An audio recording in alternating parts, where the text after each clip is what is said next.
Lots of questions about the new Lowrance Recon, and I've been using it here now for a couple of months. It's brand new. So I've had a lot of questions. A lot of people, a lot of my friends have reached out. Do you like the Recon? Do you not like the Recon? What do you like about it? How is it different than the Ghost? Well, the Ghost has got a scissor bracket where it feels like a cable steering, where you've got the foot pedal on a cable, and basically the arrow turns on the top, but the head itself doesn't move, okay? And so I always told people, you know, especially if you're standing on the bow, standing on the deck, the Ghost is a very durable, rugged trolling motor when you're standing on the deck, okay? But one of the things that was happening is walleye anglers, you know, they want to have a remote, they want to have a foot pedal that they can move around, they want to be able to see the heading, they want to be able to see where the trolling motor is pointed from anywhere in the boat. And so the Recon, in my opinion, I mean, I tell you what, just from using it, it's like, wow, there was a lot of really good walleye anglers that had their hands on designing this, because there's a lot of things that, in my opinion, are just perfect, okay? We'll start off with the remote. It's got a joystick, a Freestyle joystick. You can use this for toggling off of your anchor spot. You can, you know, change the direction, obviously. You've got your continuous propulsion, you've got your anchor mode.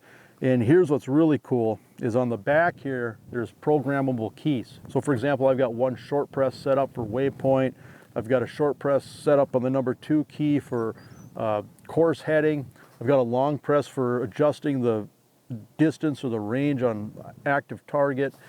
A lot of different things you can do. You can also put your power poles on these keys, where you can lower them and raise them with just hitting keys on the remote. And so a lot of customization that you can do with these remotes. Then obviously the foot pedal, I think what you're going to really appreciate about the foot pedal if you do a lot of walleye fishing is that it's wireless, and so you can put it anywhere in the boat. I mean, you can turn it, you can run it from the back, you don't have cables laying around, and so I love that feature. And also too, just like the remote, you can customize these keys. There's a 1, 2, 3 key here that you can customize.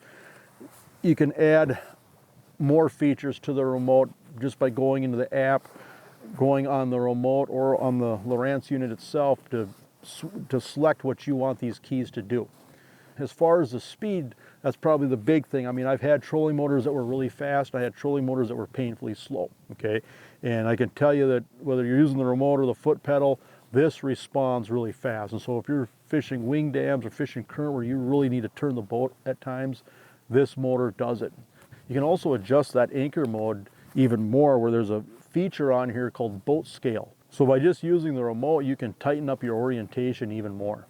Now, linked up with the Lowrance units, you can also follow a contour, and it's about a 3-foot variation, and that's using the C-map. But using a C-map and an HDS Pro or an HDS Live, you can select a contour, you can select the route to the contour, and then select what direction you want to go up or down the contour. And so there's just a lot of neat things, a lot of neat features that you can do with this trolling motor. One final thing with this trolling motor maybe worth pointing out is that you can, just by selecting in the menu, you can determine whether this is a 24-volt system or a 36-volt system. And so it gives you even more flexibility. And probably the other thing that people have been asking a lot about is, can you mount active target to this trolling motor? Yes, you can, but you have to use a couple of brackets. And so it's really a nice trolling motor to use. It doesn't matter if you're spot locking, you're pitching, if you're chasing down fish with, say, like jigging wraps or jigs, if you're trolling. I mean, we do everything with this trolling motor. Just by being able to move the foot pedal around and having a very functional, good remote, it almost feels like Lowrance took the very best features off of every great trolling motor that's ever lived in the walleye world and just combined it into one trolling motor.